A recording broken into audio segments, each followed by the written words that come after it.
le côté, disons, intérieur en moi a toujours été là depuis que j'étais jeune.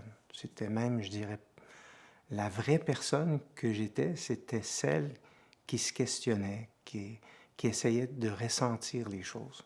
Je me souviens au plus jeune que j'étais, où j'étais assis sur un banc d'autobus, j'avais peut-être 4 ans, 5 ans, et je regardais la vie. Et je me disais, pourquoi cette personne-là, elle marche comme ça? Pourquoi elle parle à son chien comme ça? Pourquoi cette personne-là est de bonne humeur, l'autre est heureuse, l'autre est comme trop pressée. Et ça, là, c'était tellement intéressant pour moi. Ça peut paraître bizarre, mais j'étais beaucoup, beaucoup dans l'observation de la vie pour essayer de la comprendre. Et les questions étaient très, très profondes en moi. Et quand je me suis retrouvé à recevoir des rêves et des cauchemars très, très puissants, parce que c'est comme ça que tout a commencé pour moi, avec des rêves, des cauchemars, et c'est devenu l'essence de ma vie, tellement ça m'intéressait. J'ai plongé dans l'étude du langage symbolique complètement. C'était fascinant pour moi de voir des choses dans mes rêves que je connaissais pas. Et je me disais, il faut que ça vienne de quelque part. Comment je peux rêver de symboles ou d'éléments que j'ai jamais vus dans ma vie, ou voir des paysages que je me souviens d'aucun film que j'ai vu, aucune rencontre importante ou un endroit où j'ai été.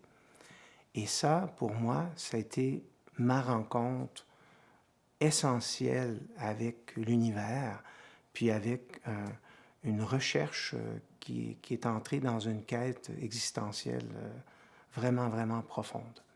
Et je me suis retrouvé à vivre comme un ermite pendant des années. J'ai laissé ma carrière, j'ai laissé des contrats avec des millions de dollars, et c'était comme plus important. C'est très, très fort quand on renverse l'énergie. La vie, c'est quelque chose qui nous fait avancer à 100 000 à l'heure pour tout ce qu'on a à faire. Mais au moment où on commence à prendre un temps pour soi, puis rencontrer la solitude, parce que moi, quand j'étais jeune, j'étais tellement occupé, parce que j'ai eu une carrière, j'ai été, qui était très importante, même jeune, plus jeune peut-être que la normale. Des gens peuvent atteindre des niveaux de réussite. Et là, quand je me suis retrouvé en solitude, je ne savais pas c'était quoi la solitude. Puis je ne savais pas à quel point c'était puissant. Parce que plus tu te poses des questions, plus il y a des portes qui s'ouvrent. Puis plus il y a des portes qui s'ouvrent, plus tu te poses des questions. Et à un moment donné, le début de ça, tu te perds. C'est très difficile.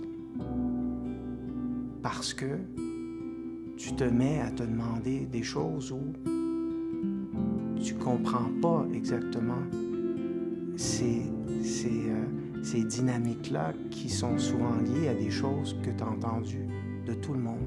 Ça me donne quoi de faire ça? Ça me donne quoi de ci, de ça? Et là, il y a une rencontre avec soi-même qui devient vraiment bousculante.